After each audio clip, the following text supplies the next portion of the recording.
President Trump is tweeting from the White House about Michael Cohen's plea deal. Our Major Garrett is there.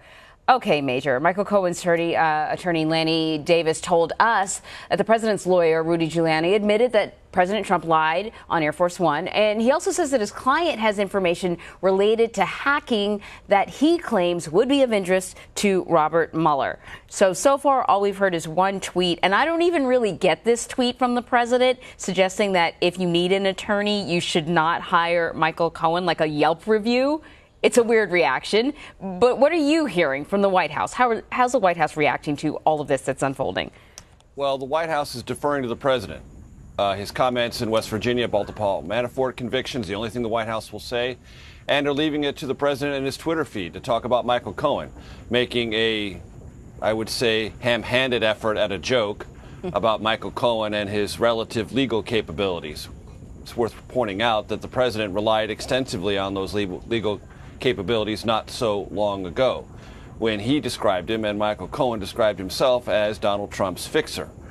So the White House at the personnel level really doesn't know what to make of all this and doesn't know what to do, and are leaving it entirely to the president to defend himself and make whatever public statements he's going to make. But those beneath the president don't have anything to add to the either Paul Manafort convictions or the Michael Cohen plea deal, because they know there is no way, credibly, to even attempt to spin either of those developments in a positive way. So, as is often the case here at the White House, personnel, particularly those in the communications shop, are leaving it to the president to articulate on his behalf what he thinks and what he intends to do. And they will read the Twitter feed like everyone else, probably with some more degree of distance than they might otherwise, because this is the president's problem. It is collectively everyone in the White House's problem, but the president is kind of alone on this one, and there's not much any communications team, let alone one he usually keeps at arm's length, can do to help him. So now that Cohen is pointing the finger at the president, sort of as an unindicted co-conspirator, if you will, if the president was to be deposed, do authorities need the support of Congress? And is the White House concerned about members of, the Republican Party maybe splitting with the president as things become more and more complicated, if you will? Well, there's a lot to unpack there, Anne-Marie. So first of all, we should, I would suggest, stay away from terminology like unindicted co-conspirator unless someone else legally charged with leveling that charge uses it. What we have is a plea agreement from Michael Cohen that implicates the campaign and the person at the top of that campaign, Donald Trump. Implicates, but that's all. And there are those in the legal community, and certainly those sympathetic to the president, who already are asserting, look, it wasn't a campaign issue, it was a private company issue. And there are different laws that apply differently to transactions of that kind. So until this becomes, or if this ever becomes, a larger legal issue for the president, it's a Michael Cohen problem principally. The president is implicated, absolutely, and that's a valid and discussable point. But until that actually happens, I would suggest we shy away from that.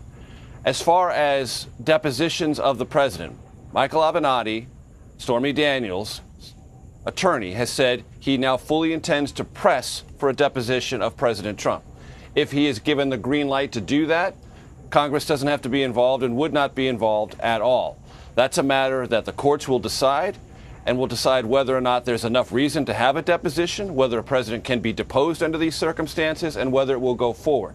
Those are legal hurdles yet to be pursued. But Michael Avenatti has made it absolutely clear he will pursue them with the absolute fullness of his legal skills and on behalf of his client. We have to wait and see what happens there. As far as Congress and the Republican-led Congress, absolute silence yesterday, except for those who were willing to say, well, I don't know if the president's going to pardon anybody. That's his authority, not my lane. Above my pay grade is what the second-ranked Senate Republican John Cornyn of Texas said. But you did not see Republicans saying, wow, what a huge development this is. I'm now deeply concerned about the future of the Trump presidency. They may eventually get there, but they weren't there in the immediate aftermath of either the Paul Manafort convictions or the Michael Cohen plea deal. Republicans know, for better or for worse, and some fear it might very well be for the worst, they are tied to Donald Trump. And their fate in the midterm elections will be very closely aligned with the way the public decides what has become of the Trump presidency and what this entire atmosphere around the Trump presidency is in terms of legality or illegality. And Republicans, based on their silence yesterday, are suggesting they're going to have to ride it out as best they can unless other developments force them to take a different tack. Well, keeping that in mind, the president is planning a number of sort of campaign-style stops over the next few weeks leading up to the midterm elections. Certainly last night at the West Virginia rally, there was a lot of enthusiasm and support for him at that rally. But I'm wondering if there is a concern as the Mueller investigation drags on, as others in the president's sphere become sucked into the various investigations, if there's a concern that he will not be helpful when it comes to the midterm elections. Well, talk about an awkward moment. Yesterday morning, well, it was right around midday, the White House had a conference call to unveil the president's aggressive and ambitious, and they said, never before seen campaign schedule in the midterms, going so many different places, helming so many Republicans out. A couple of hours later, let us just say, if not illegal, certainly a political pall was cast over the president's ability to mobilize and energize Republicans on behalf of a Republican Congress to help him forward his agenda, because you had the Paul Manafort convictions and the Michael Cohen plea deal. So the White House knows it is now in that environment in which they will be having to press ahead and make the president's case on behalf of a Republican-led Congress to advance his agenda. They are one and the same. And it's worth also pointing out that as busy and as hectic a news day as it was yesterday, almost, not entirely, but almost set to the side was an indictment of a sitting member of Congress, Duncan Hunter Jr. of Southern California, Republican. Again, one of the earliest endorsers of the Trump campaign and one of his most vociferous and active and visible advocates in the House of Representatives.